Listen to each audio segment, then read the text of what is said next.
texted him and said, "Hey, what are you doing today?" And he said, "I'm helping Jim move." And I said, "You're a good dude." And he goes, "Yeah, good dudes rule." And I went, "Good dudes do rule." And so we started a golf tournament out there because the Temecula is a pretty small community, and there was, there wasn't a lot of meetings to support the central office. So out there we had to do events to raise money to pay the central office manager and pay all the bills. And so we did the pancake breakfast that we would do every year. And then I started a golf tournament out there, and it was called the Good Dudes Rule Golf Tournament.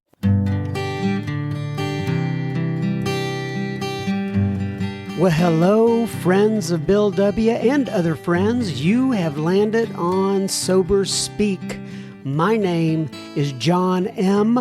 I am an alcoholic, and we are glad you're all here, especially newcomers. Newcomers, that is, both to recovery as a whole and newcomers to this podcast.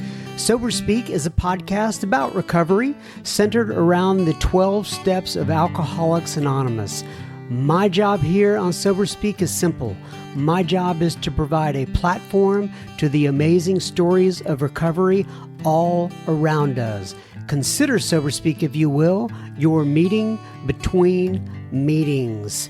Please remember, we do not speak for AA or any 12-step community. We represent only ourselves. We are here to share our experience, strength, and hope with those who wish to come along for the ride. Take what you want and leave the rest at the curb for the trash man to pick up. Greetings from Studio AA, deep in the heart of Texas, on this here episode number 443. That was the voice of our friend, Mr. Mikey B, that you heard at the beginning of this episode, and you are going to hear so much more from Mike in just un momento. But first things first, this here episode is made possible by Andrew Anonymous times two, actually. That's two people who contributed anonymously. So I guess that would be anonymi, two people. And they'll just have to figure out which one is which. I'm not going to say who. But anyway, Andrew Anonymous times two, Todd, Kurt, and Susan. And so you ask yourself, you wonder, you ponder, you think to yourself, what exactly did those folks do? Well, they swung by our humble little website, I must say, www.soberspeak.com. They clicked on the little yellow donation tab and they made a contribution. So thank you so much, Andrew, both anonymi, Todd, Kurt, and Susan. This here episode is coming right out to Ewans. I just got that feeling again. When I say Ewans, I think about my dad who passed last year, and it just kind of caught me off guard. But most of you probably don't know this. I don't know, some of you may, but he was a self-proclaimed hillbilly. And when I would have conversations with him, he would say, "How Ewans doing?" And I was like, man, that is deep South right there. Deep, deep, deep South. All right, so I'm going to get right on into this episode. And the reason is because I want to go out to a little yoga class tonight. I'm feeling a little bit discombobulated, and I go to yoga just to kind of calm myself down, try to process things, etc. So anyway, we're going to get right into it. This right here is Mike B from Charlotte, North Carolina, and the name of this episode, or the title, I guess you'd say, is Good Dudes Rule. In this episode, we talk about several items with Mike. We discuss his moment of clarity, which brought him into the room of Alcoholics Anonymous, the newspaper article he read that helped change the direction of his life, his original sponsor named Bud. Gotta love that name, Bud. And we talk about his sponsor named Bud, his struggle with picking up a composure chip. I think many of us will be able to relate to that struggle. His amends to his father and how that all played out in God's time. His experience with, quote, good dudes. His moving in sobriety. He's moved around a couple times, and the lessons that had taught him, and much, much more. Without further ado, ladies and gentlemen, I present to you Mr. Mike B. from Charlotte, North Carolina. Enjoy, Mike. Okay, everybody, so we are back at the mic again here today, and this time we are so happy to be featuring Mr. Mike B. So first things first, Mike, I'm going to have you go ahead, introduce yourself, give your sobriety date if you wish, and if you can keep up with it, tell people where you live in this great land of ours, please. Okay, my name is Michael Bates, and my sobriety date is January 27th, 2009, and we are currently living in Charlotte, North Carolina. Yeah, and that's kind of what I meant by, like, if you could keep up with it, because you guys have been kind of all over the place. So you're living in Charlotte, North Carolina. However, you are in, what city are you in right now recording this? We're in Gainesville, Georgia, at my daughter's house. Gotcha. Is that outside of Atlanta? Just north of Atlanta, yeah. Okay, so you're in a Georgia. You're recording this, and so and how we know each other. Why don't you tell people how we know each other, where we came across each other? I met John in Frisco, Texas. Oh my gosh, John started a meeting on a Saturday, and we were looking for a Saturday. We had a favorite meeting out in California that we went to every week for 12 years, and we struggled to find that we were looking for that meeting in Texas, and we found it finally when you and David started that meeting on Saturday at 12, and it was just the best meeting. We miss it so much. Yeah, and as you know, because we were talking about it, I just got back from that meeting, and I miss hearing you and your bride. Who is your bride, by the way? Let's go ahead and mention her right on the beginning of this. My bride is Mary Lynn B. We've been married now for 32 years, and she just celebrated 26 years of sobriety this year. And we're doing good. We're in the middle of AA here in Charlotte, and just really enjoying. We miss Dallas, but we have found a home here, and it's been really fun. Good. Well, let's mention your groups. What kind of groups not what kind of groups, but what are the groups you're going to out there in Charlotte, North Carolina? We have a group here called the Way Home Group, and just a lot of Mary Lynn we go to a few different meetings, but that's our home group. And it took us a little while to find that one too. You know, whenever you leave, you get used to a certain type of meeting and a certain people, and then you move, and it takes a little while to kind of find your footing again and get back into a good flow with things. So it's been great meeting new people, and they do meetings different here than they did in Texas, and they do, it's different everywhere you go, but it's all good. Yeah, speaking of, when I met you and Mary Lynn, and you came to Frisco to join us in all of our various meetings that we go to out here, you had just moved from where? We moved from Temecula, California, which is where we raised our family. We were there for 26 years. And then one of our daughters moved to Charlotte, North Carolina, and our other daughter moved to Dallas. So we moved to Dallas to be closer to one of the daughters, and then she ended up moving to Georgia. And so we figured we needed to be closer to at least one of them, so we moved to Charlotte. Wow. Now we're close to both of them, so it's pretty cool. That's great. That's great. All right, so your family has taken you all over the land, and just so people know a little bit, you're a businessman, for lack of a better word, right? Tell them a little bit about your background. You've been in sales management for a long time. Am I right about that? I'm in the flooring industry. I started right out of college, got into the flooring industry, and I've been in the industry now for 36 years. Wow. And got a few years left, but I'm enjoying it still. It's a great industry. And speaking of college, were you in athletics in college? Am I right about that? Yeah, I played football at Miami University of Ohio, and then I was a free agent quarterback for the Arizona Cardinals back in 1987. First year they moved to Arizona from St. Louis, and I didn't make the team, but I did make it to the final cut. So that was a pretty cool experience. Yeah. And so I'm assuming then you were quarterback for Miami of Ohio. Is that right? Yeah, I was a quarterback.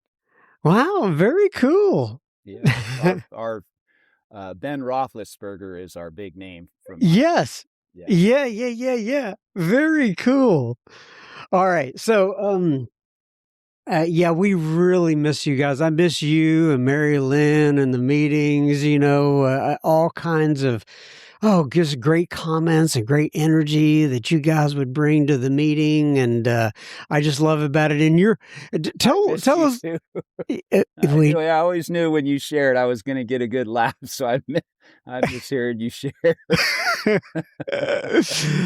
And tell us about the word. I remember you talk about this all the time. That you said Mary Lynn somehow comes up with words of the year or the month or whatever it is for you guys, and the one she had selected for you was flow, and you talked about that word all the time. Yeah. So, what does that mean to you, flow? She gives our family a word every year. And I don't know, 6 or 7 years ago, my word was flow. And it just really was life changing. At the end of each year, we're supposed to talk about what that word meant to us and how it might have changed in terms of how we perceive that word throughout the year. And so flow for me just was I have loved that word because it has helped me so much with my program. I mean, with AA, it's like giving things to God and just letting go. And I'm just trying to flow. And if I can flow, my days are usually pretty good. If I'm flowing and not rowing, it's a good day. And so it's helped me a ton. I love that word. Yeah, because I know you, right? And you're fairly energetic. Would that be the word? I mean, you're. Yeah.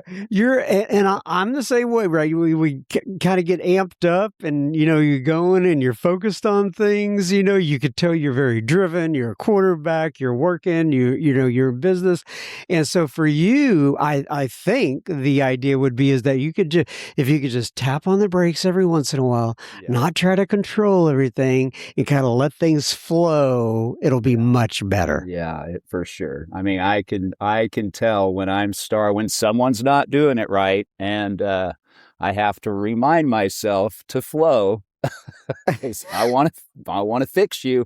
I want you to do it this way, and I've gotten a lot better at being aware of that and flowing.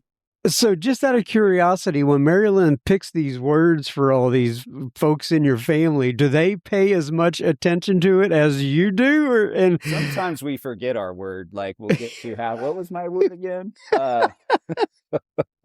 But I didn't forget that word. And it's been good. Yeah, it's a fun family event. In fact, she gives all of her friends and the ladies she sponsored, everybody gets a word, and she keeps track of it. So it's pretty neat. That's great. I'm gonna have to ask her for a word for me this year. I'll make sure she'll come up with a good word for you. I'm surprised she hasn't given you a word yet. How about word up? Just kidding. Word up, get it. And I do hear, guys, that you actually sponsor or have sponsored. I don't know who you sponsor, but guys that I know you're close to in the meetings that talk about that word flow. And I said, I know where that's coming from. Yeah, came from Mike. Random messages from guys I've sponsored over the years with pictures or little just cartoons, talking about flowing, and it's fun. Yeah, and you sent me a screenshot. I can't remember what it was where flow came up. Was it in the daily reflections or something? Yeah, there's a couple times throughout the year where that word will come up in the daily reflections, and so it comes up a lot. I see that word a lot, and I'm reminded of it often. All right. Okay, let's talk a little bit about your story, your background. So obviously you were at the at Miami of Ohio. I'm assuming drinking came up at that point, but where do you want to start? Where's kind of your I guess starting point for your story, if you will? I could just tell real quick I started partying pretty young. My parents divorced when I was 6 years old, and we lived with my mom in the 70s, and she was partying and having boyfriends living with us, and we had no one watching us. And I had two older brothers and an older sister, and we were doing things we shouldn't do at a pretty young age. And so, yeah, the first time I drank, I thought I had arrived. I remember the first time I went to, it was a high school keg party, and I think I was in 8th grade, and I had a brother that was a freshman and one that was a junior. And I just remember being so intimidated when I walked into that party. And then after I had a couple I love the Sandy Beach story where he says he walks into the fraternity house, and he'd never drank before. And he walks in and all the eyes said, "We don't want you here. Why are you here?" And then he had a couple drinks and he turned around and they were like, "We want you to be our friend." And that was kind of it for me. So drinking was just something that I just had a lot of fun. I mean, all through high school and college, and I didn't really have any problems or issues at Miami of Ohio. You didn't need to drive. You could walk everywhere uptown and, walk home. So I never worried about getting a DUI or anything. And then, when I got out of college and I was living in Manhattan Beach and just being crazy, and it was getting a little bit out of hand. But then I met Mary Lynn, and she was 5 years sober at the time. And so she came out. Oh, hold on. Let's just tap the brakes. So how old was this like, were you 22, 23, right in that area? So I was 26, 27 years old, 28 years old. Okay. And so Mary Lynn, your girlfriend, you didn't even know her at the time. She was actually 5 years sober when you met her in Manhattan Beach. Yeah. One of my customers set us up on a blind date. Mm-hmm. And so when we go out on a date and she tells me that she does, well, I had known that she didn't drink. Gary had told me that she didn't drink. So she was basically my designated driver that first night. We went out with all my friends and had a blast. And then she had to drive me home. And, it was, and we just hit it off from the very beginning. But after, a couple of months hanging out with me and all my friends, Mary Lynn decided that she was going to drink again. And it was my best friend that I grew up with was having a 50th birthday party for the dad. And so the week before that party, Mary Lynn announces to me that she's planning to drink at that party. And I was like, oh okay. Okay. And she did. And it was so funny because we drank all day. We had a blast. And now we're staying in a campground, and it's 12 o'clock at night, and everybody's starting to slow down. And you're in a campground. It's starting to get quiet. And I said, Mary Lynn, maybe we should consider, we should probably kind of slow down a little bit here. And she's got this champagne bottle in her hand, and she goes, "I haven't drank in 5 years. I am not stopping now." And I went, "Oh. Okay, here we go." Let the genie out of the bottle there. Yeah. So she drank for about 5 more years, and then it was pretty apparent that she probably shouldn't drink. So she stopped drinking again, and then I got sober 9 years later. Wow. Okay. So there's a little bit to unpack there. So, okay, first of all, congratulations for being such a good influence on Mary Lynn. You got her to drink again, and she planned it out, actually. So she drank for 5 more years. Okay, where are you all at this time? Are you still in California? Yeah, we're living out in California in Temecula. We lived at the end of a cul-de-sac, and we had a pool in our backyard, and there were 20 kids living, and we all partied together. It was a blast. And then so when she stopped, it was kind of like, oh, well, I still want to party with all of my friends in the neighborhood. So, and when did you get married during that time there? So we got married. We got married after 8 months. We met in February and got married in November. And we hit it off. We just, we had a blast together. And I was always really supportive when she decided to stop drinking. I mean, she didn't drink when I met her. And then when she decided to stop, I was fine with that. And I was 100% in support of that. And just over the years, my drinking started. I think what happened is I travel a lot with my jobs. And so when I would leave to go out of town, I would just the drinking would just be out of control, and the hangovers and those hangovers didn't bother me when I was in high school and college and even, in my early 20s and 30s. But the drinking, it started not working. Like the hangovers became just so intense, and I would feel so bad about myself, and I would look in the mirror and hate myself. And it just little by little, and then I was seeing her change and grow, and she was growing up and maturing, and I'm still acting like I'm, in my early 20s, and she was getting pretty tired of it. It was pretty apparent that, if I was going to continue doing what I was doing, that we weren't going to be able to stay together. So, kind of that combination of things happening. And then and where did kids come into the picture during that? I mean, how many? We have two daughters. The two daughters. I'm sorry. Yeah. To Carly and Katie. They're 30 years old and 29 years old. And we have two. Katie has a little grandson. His name is Gunner. He's 3. And then our little Riley is our granddaughter here in Gainesville, and she's 4 months old. Oh, Riley from Gainesville. I love it. She's adorable. Okay, so take me back through that period. So there are children that are coming into the picture here, and Mary Lynn's probably not real happy with, some of your escapades and what you're doing there. And I'm assuming that the children didn't make it any easier, so to speak, with, your drinking. And take me through that period. Yeah, after the kids were born, I think they were, she didn't drink when when she was pregnant with either one of them, but we had them back to back. They're not even a year apart. They're 11 and a half months apart. So, but then I think the girls were 3 and 4 years old when Mary Lynn stopped drinking. And it just, we were partying all the time in the neighborhood. And she just woke up one morning and was just like, okay, this is not how I want to raise my kids. So she made a decision to stop drinking. And I was like, all right, well, that's fine.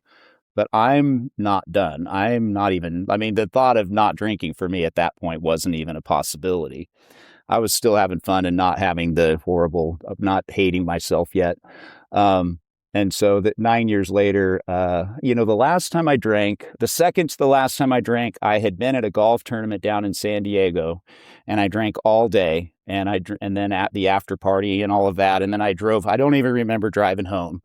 And I get home, and Mary, of course, she was mad at me and for driving. And then I woke up the next morning and I picked up the paper, and I don't know if you remember this, but there was a pitcher for the California Angels that had just won his first Major League Baseball game. He was 20 years old, and he was on his way home from the ballpark in Anaheim, and he was killed by a drunk driver. And so I read that, and I just was at that point where, God, Mike, it's because I was drinking and driving all the time. I mean, it was every time I drank, I drove, and you weren't going to take my keys when I drank. And so, I woke up and thought, oh my gosh, Mike, what are you doing? The marriage was we were starting to have some issues, and I had been passed over for some opportunities at work, and the drinking was really getting out of control, and people were noticing that it was a problem.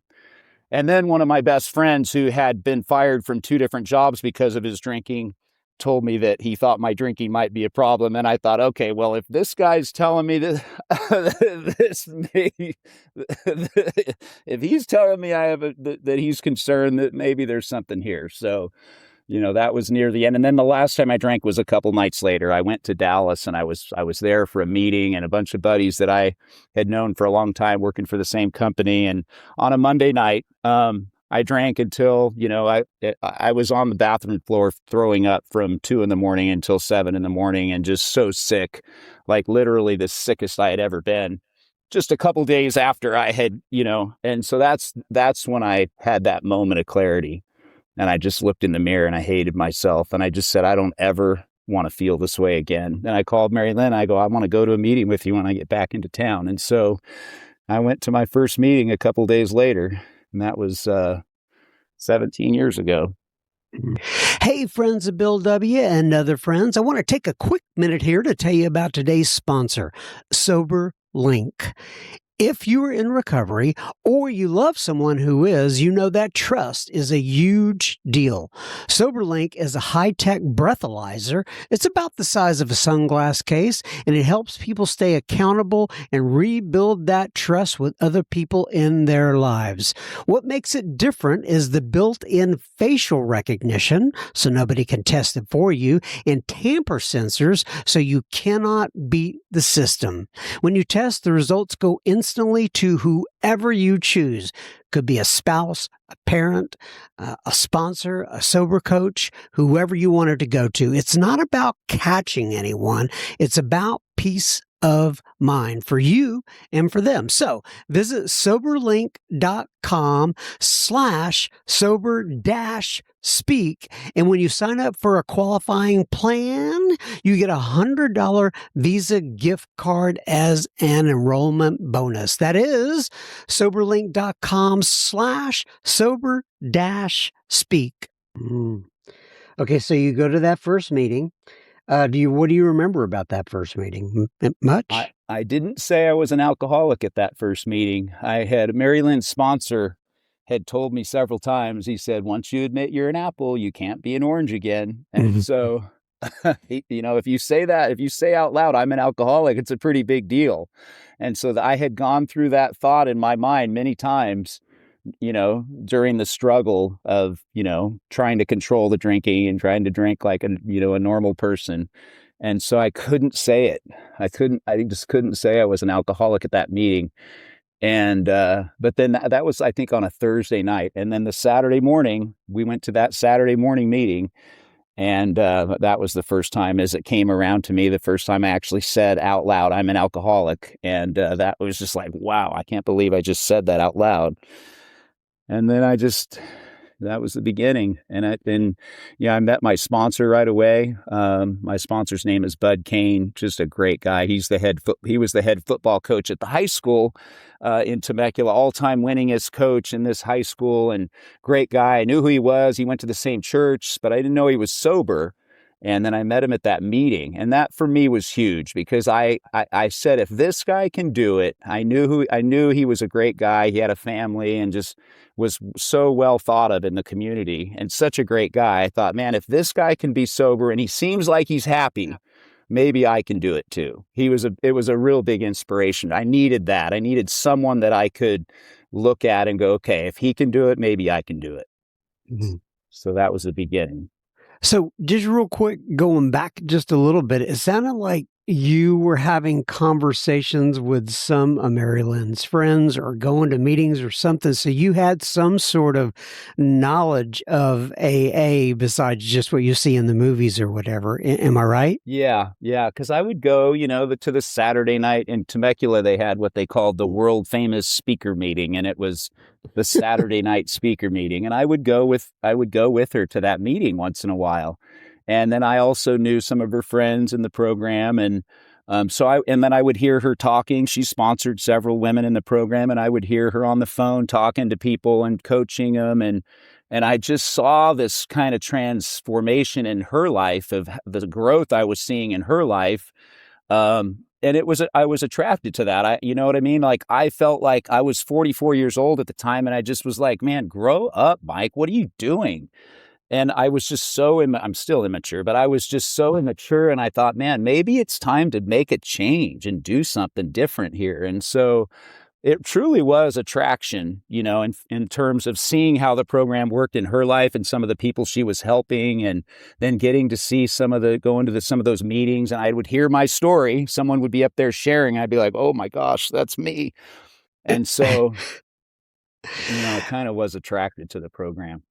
One of the things that I heard you talk about when you were here in Texas that I really, really latched onto. In fact, anyway, I just think it's absolutely fantastic. Tell your story about picking up a composure chip and how that started. Well, so Mary Lynn and I had just gotten in a big fight. And so I'm sober now for a little while. I don't know. I was in my first probably year of sobriety. And we had just gotten in a big fight and went, I'm the kind of person that I hold stuff in. Like, I'm not great at communicating. My family didn't communicate. I grew up, my dad left when we were 6, and my family, we yelled and screamed and threw things and slammed doors and said, fuck you. And like, that was and then said we were sorry afterwards. Right. So Mary Lynn, when I met her, I would hold it in and then I'd just go off and she'd be like, what was that? And so I started realizing, so I'm starting to do the steps now, and we're starting to figure out like what I'm learning about character defects. And so I had just gotten in this big fight with Mary Lynn, and I was with Bud, and he goes, and he had kind of heard my story and started getting to know me pretty well. And he goes, maybe we should work on like getting you a composure chip, Mike. How about let's try to go 30 days without losing our composure. And I'm like, okay, so this is going to be like the first character defect that I am like really aware of that's a problem for me. And I'm going to work on this. Right. And so it took me 8 months to get my first 30-day composure chip. I would get like 8 days, and then I get 12 days, and then I get 10 days, and then I get 22 days. And then I couldn't. So finally, and it's still an issue. I still have to be careful with this one. This is but it's one of those things, man. I started kind of learning what the program is. I have to be aware, first of all, what these character defects are, and then I have to ask God to help remove these things. And that doesn't happen easily. I mean, it takes a lot of work in some cases. So I'm pretty good today. I don't lose my composure nearly as often as I do. Oh, that's great. Okay, so let's talk about your relationship with your father. I remember you talking about this at one point, and kind of like the revelations that you had throughout sobriety. And what are you? I mean, go back to the beginning. Talk about what it was like when you were a kid, and then what happened throughout sobriety. Yeah. So one of my earliest memories is my brother and I were playing. I was 5 years old, maybe almost 6.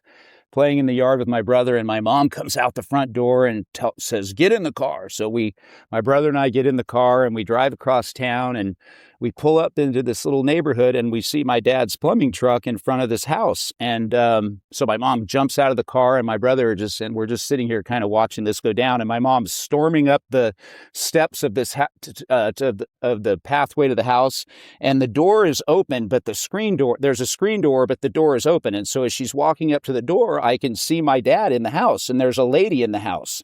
And so as soon as this lady, my mom bangs on the door, and the lady comes over, and as soon as the lady gets close to the door, my mom opens the screen door and just starts beating the shit, like kicking her ass. Like it was, I have this clear vision of the hair being pulled, and my mom was like she would get pretty pissed when she was mad. Right. So that happened. And then my dad, then it was over. My dad moves out, he moves on. And so we're living with my mom in the 70s. And so my dad was always, I knew he loved me, but he just wasn't around. He didn't go to he wasn't there. He wouldn't go to any of my games that I, like Little League or football or any of that. And I was just always bothered me. And it was hurtful, right? Growing up, not having my dad at any of and I was a pretty good athlete, right? So, and then as we got older, this could be, I'll make this story short. So we get older, and now I've got kids. And, I had heard about my dad being in LA visiting a friend, and he was right near where we lived. And so when I saw him, he was telling me the story, and I was mad. I was like, why didn't you call? I could have taken you to lunch. Just didn't ever make an effort, right? So I decided to write him a letter. I write him this letter. He doesn't respond. So now I'm going to go up, and I'm not sober yet. This is before I got sober. So I decided I was going to go have a talk with my dad and tell him how my feelings were hurt. And so I go to his shop. I'm up it's a 5-hour drive. We're going to visit my mom. And so I went in, and it didn't go well. As soon as I wasn't spiritual. I didn't even know what spiritual fitness was, but I'm certain I wasn't spiritually fit before I walked into that meeting. I didn't talk to anybody to get advice on how I should handle this. I just I had held this in for so long that I just went off on him, and I called him names, and I said, fuck you. And I slammed the door, and I left, and we don't speak for 4 years. I knew I didn't handle that right, but there was no way I was, he needed to say he was sorry to me. I was hurt, right? So now I'm getting sober and I'm telling Bud this story. And I'm probably 7 or 8 months sober and I'm doing the steps. But like when we get to my dad and Bud would say, well, you clearly didn't handle that. So you owe him an amends for your part in that. And I was like, yeah, well, that's never happening. I mean, there was no possible way that I was going to make amends to him. And so one of the things that my dad he would take us fishing when we were kids up in the mountains. His parents had a cabin up in Northern California and we would go fishing. So I have this love for fishing. I love fishing in the mountains. And so I'm on this Alaska trip. So we're going through the steps. I'm 8 months sober. I had done the steps, but I was stuck on my dad. And I go on this fishing trip up in Alaska with several of my buddies. And on the way there, two of my best buddies, we were talking about our dads, and they were both having issues with their dad as well. And so while I'm up there, I'm thinking about my dad a lot. I'm sober now. These guys are all partying around me, but I'm trying to be sober. It was really, it was really bothering me. So I'm on my way home from this trip in the Anchorage, Alaska airport, and we're walking through this really busy terminal, and I'm walking next to Sandy and Fred, who had heard the story about my dad, and I look across and I see him across the terminal in a restaurant, standing there with my stepmom. And I'm like, oh my God, Fred, Sandy, my dad's over there. And they're like, no way. And I'm like, he's right over there. And they're like, oh my gosh. So I called Mary Lynn. I go, oh my God, Mary Lynn, my dad is he's in the airport. And she's, what are you going to, and so she said, you got to go over there, Mike. So I walked across that it took a lot of courage. I walk across that terminal and he doesn't see me coming, and I tapped him on the shoulder and he turns around and we both just started sobbing. I mean, it was just so intense, like in the airport, and everybody's crying, and it was crazy. And so, man, that changed my life, because I had no idea how much that resentment was eating me up and how bad it was hurting me. And it was just such a God moment. My relationship with God changed, my faith changed, everything changed that day, because I just thought, like, man, if there was no coincidence, you know what I mean? And so I followed that up with a letter, and then I went up and saw him after that and made amends face to face with him. And we ended up having a great relationship for the last 12 years of his life. He died a couple of years ago, and I got to be there to say goodbye to him. And my brother and sister never did. They didn't speak to him. The last, probably 10 years of his life, they never spoke to him. They were just full of anger and resentment still toward him. And I tried to, I just so grateful that that happened, because now I really started understanding how the program worked and how resentments, how they weigh on us and how they tear. And I couldn't wait to figure out who else I owed it amends to and who else, you know what I mean? Like, it just got all in, and it was the beginning of, I don't know that I would have stayed sober if that hadn't happened. It was crazy. That is incredible. That is just incredible.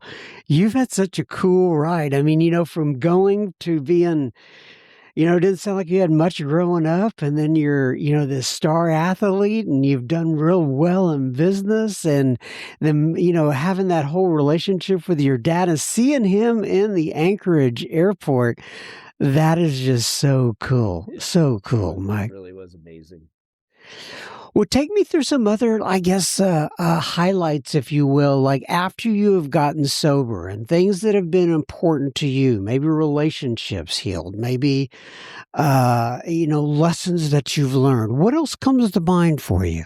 I think the biggest thing is, before I got sober, I had never helped anyone. I didn't ever do any kind of service work. I never even considered it. I was just so selfish and so busy. I mean, I had a lot going on. I don't know if you know what I mean? Like, and so when I got sober, Bud mentioned to me, I was maybe just under a year sober, and Bud was like, you really should start thinking about sponsoring someone. And I was like, no, I'm not ready.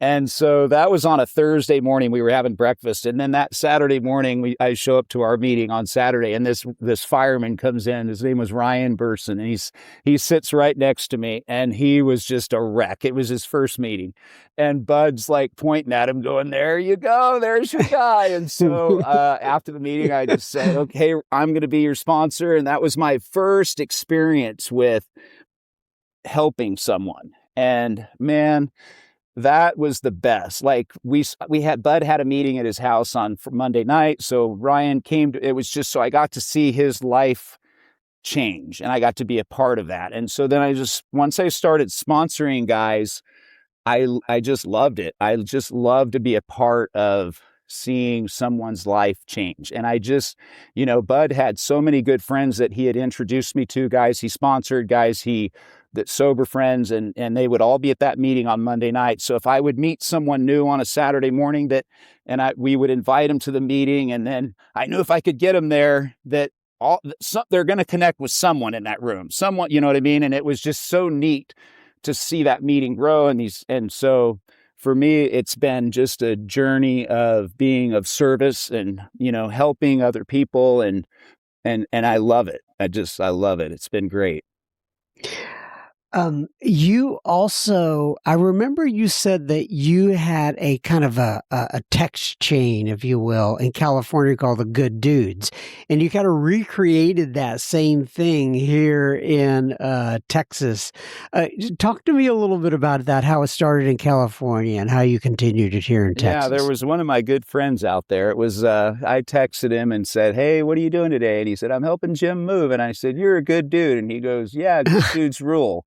And I went, "Good dudes do rule." And so we started a golf tournament out there because the Temecula is a pretty small community, and there was, there wasn't a lot of meetings to support the central office. So out there, we had to do events to raise money to pay the central office manager and pay all the bills and pay the rent. And so we did the pancake breakfast that we would do every year. And then I started a golf tournament out there, and it was called the Good Dudes Rule Golf Tournament. And it was just all sober guys. We usually had 60 to 70 golfers every year. We did it 10 years in a row. And it was our good dude crew that we started this. And it was just a lot of good dudes that, came out and helped raise money for central office. And so, yeah, wherever I go, I try to find, there's lots of good dudes in AA, and it's fun to surround yourself with them. There's lots of good dudes in AA. And it's been neat because moving from California to Texas, we were 12 years of sobriety in Texas, or California had a really good group of guys, and it was hard to leave. And then I came to Texas, and the very first meeting I went to, I met Steve Gaffney, first guy I ever met in Frisco. And Steve, Steve. And so he was a good dude, and I liked him, and I hit it off right away. And he started introducing me to people and telling me what meetings he went to. And we just, same thing. So many good people and good dudes in Frisco. And then, being there in 5 years and making so many great connections. And I had 7 guys I was sponsoring, and, and then leaving and going to Charlotte and starting over. And I'm really finding a great group of guys here, a good dude crew here. And it's just been really fun. So I think that's real encouraging, because there are a lot of people who have to move in sobriety for one reason or another, right? And a lot of times it can be, I don't know if devastating is a word, but it can be, a little bit of a downer, because they have to go over, they have this community built up around them, and then they have to go kind of restart that somewhere else. But obviously it can happen.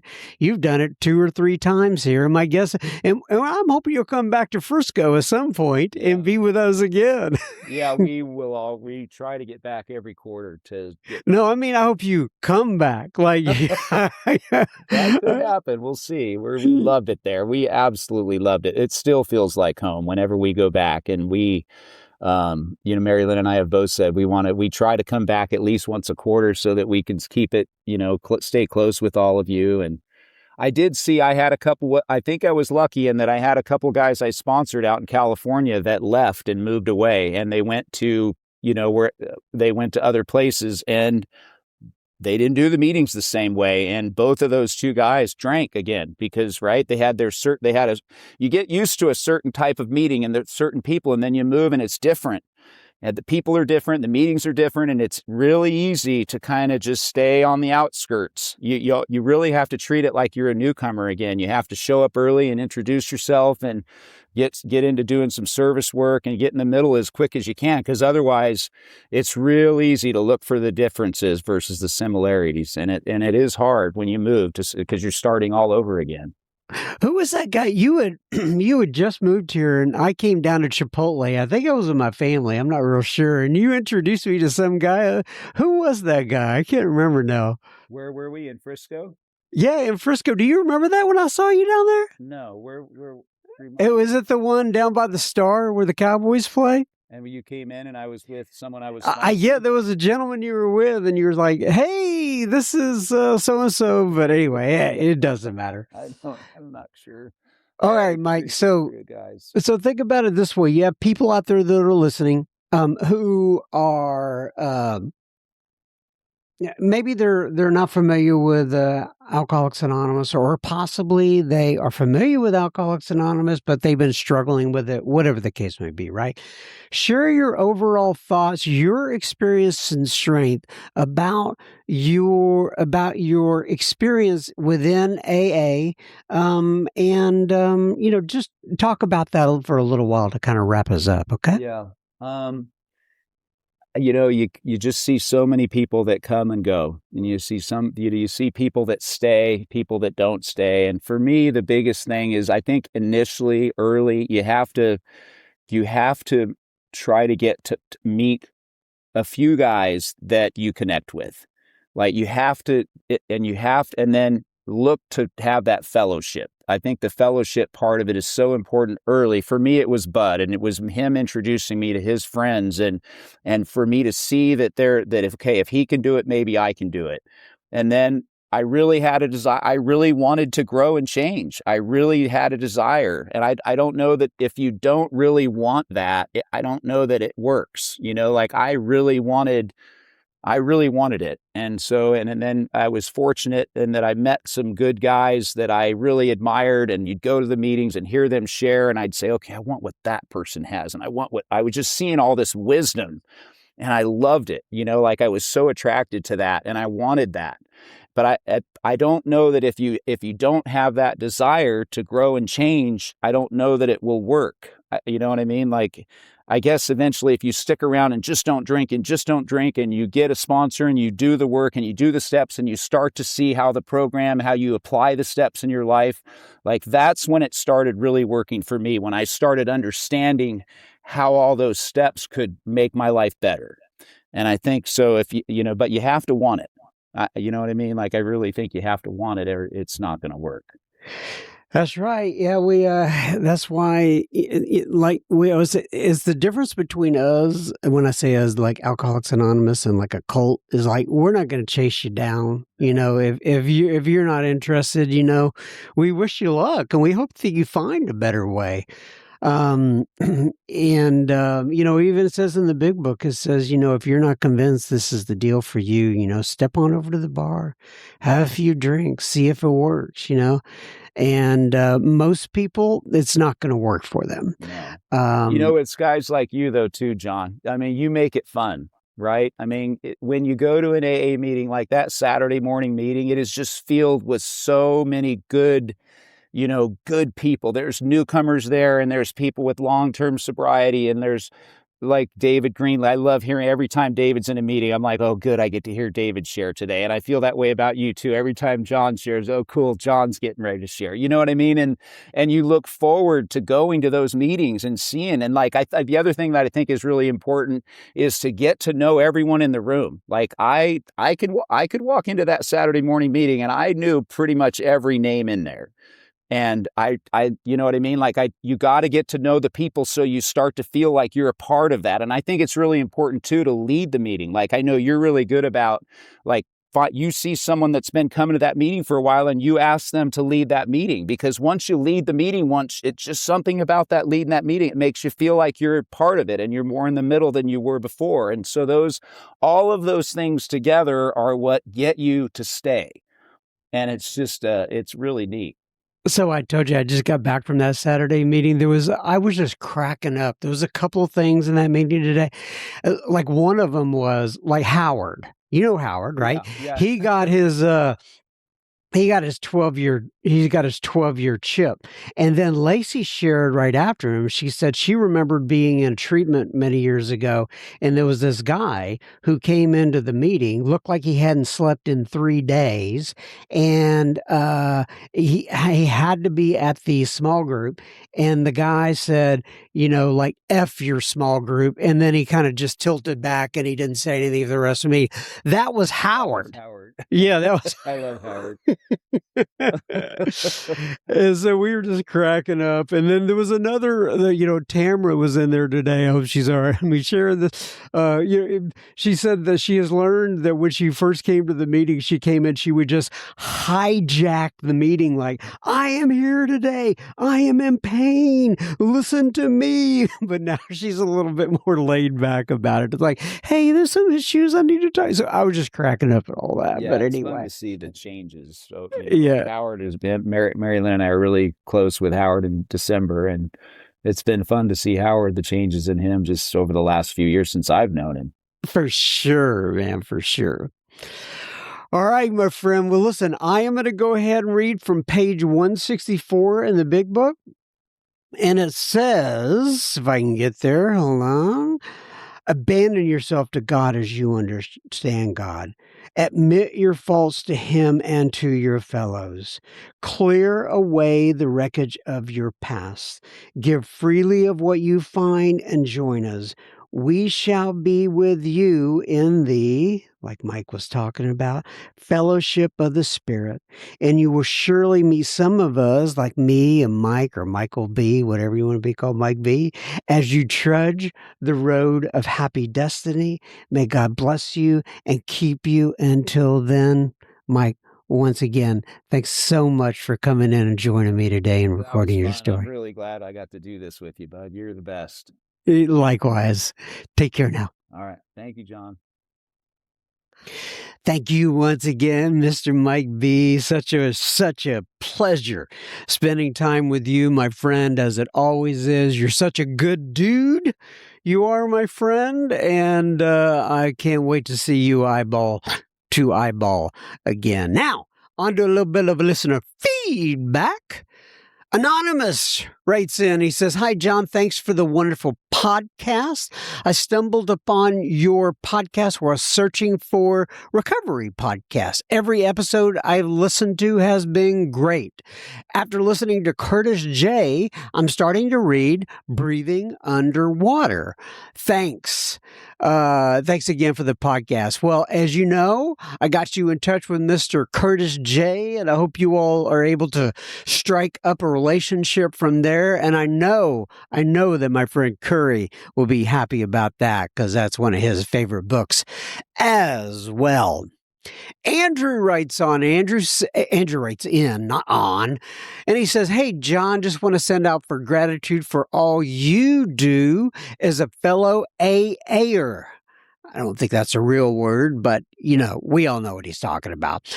"Your podcast has been a great tool for me and countless others. I travel for work a lot, and your podcast has been that, quote, meeting between meetings that I need. I messaged you on your site a couple of months ago. I don't know if you saw it or not. It was about some term you were trying to say on one of your episodes." Anyway, he says, "Being the selfish alcoholic that I am, I have been listening to hear your share on your podcast about it. You shared one of my messages on the podcast earlier, and it meant a lot to me for whatever reason." Okay, I remember this. So I sent a message back and said, "I don't remember that specific email or message, especially when things come through the website. We get unfortunately, a lot of spam comes in through the website. But if you want to send me that again, Mr. Andrew, I'll be more than happy to read it on the airwaves, on the sober airwaves here. Anyway, he says, the ego gets in the way of my recovery a lot. I understand that, Mr. Andrew. He says, I'm currently trying to become more selfless and trying not to give into my ego as much as I can these days, but I'm only human. I think I can relate to that, and I bet everybody listening to that, Mr. Andrew, can relate to that as well. Anyway, he says, you're awesome, John. He says, P.S. The ego wouldn't mind if you shared this on the pod, LOL. Well, you got it. There you go. You're hearing it right now, hopefully, if you tuned into this episode. He says, by the way, I do love your humor, even if I'm annoyed by it sometimes. And that's just my negative thinking coming out. Well, that's kind of a compliment, kind of not a compliment. What do they call those left-handed compliments? I love your humor, but I'm annoyed by it. Sounds like my wife talking to me. Anyway, he says, keep being you. Even though some of your listeners, like myself, get annoyed. Your positivity is contagious. Take care, man. Well, thank you, Andrew. Kinda. I appreciate you writing in. All right. Kim writes in, and Kim says, hi, John. I've been listening to your podcast as often as possible since this wonderful discovery, and I absolutely love every episode, and I always take so much away with much inspiration. I'm currently listening to Ricky R., having just finished up Gary K., parts 1 and 2. Would it be possible for you to send me the name of their Zoom meeting so I can participate in one of their sponsorship sponsorship workshops? Thanks for all you do. With much gratitude and appreciation. Warm regards, Kim. Well, Kim, as you know, I got you in touch with Ricky and Gary, and they sent you invites to their Sober Speak for their workshops that they do on how to work the steps, and I hope you were able to attend that. Michael writes in, and Michael says, good afternoon from that other alcoholic in St. Augustine, Florida. Oh, yeah, I remember. JD, right, being the other one. Michael says, I'm a member of ILAA, International Lawyers in Alcoholics Anonymous. Well, who knew such an organization existed, Michael? But I'm glad it does. He says, we have our international conference in October in Tempe, Arizona, and wanted to know if you could put me in touch with Mike. Now, who he's talking about is Mike, who monitors our P.O. box out in the Tempe, Arizona area. And he wanted to see if he knows any alcoholics in that area that can help us once we arrive there for our conference, or talk to someone in advance. That would be very helpful. Oh, it would be very helpful if they were lawyers as well. Have a great day and keep taking this one day at a time. And then he puts his contact information for Augustine, Florida. He has law offices there. I guess I'll just give a quick shout out there. If you need some law help, and I think he does DUIs, DWIs, if I'm not mistaken. And anyway, if you want to get in touch with Michael or Mike, reach out to me. I'm at John, JOHN, soberspeak.com. All right. I think that's it right there. Hope you enjoyed this one. Keep coming back. It works if you work it. I plan to be here next week, but as everyone knows, I take this 1 week at a time. And what else do I need to say? Oh, may God bless you and keep you until then, friends. Thanks for listening in. Bye-bye.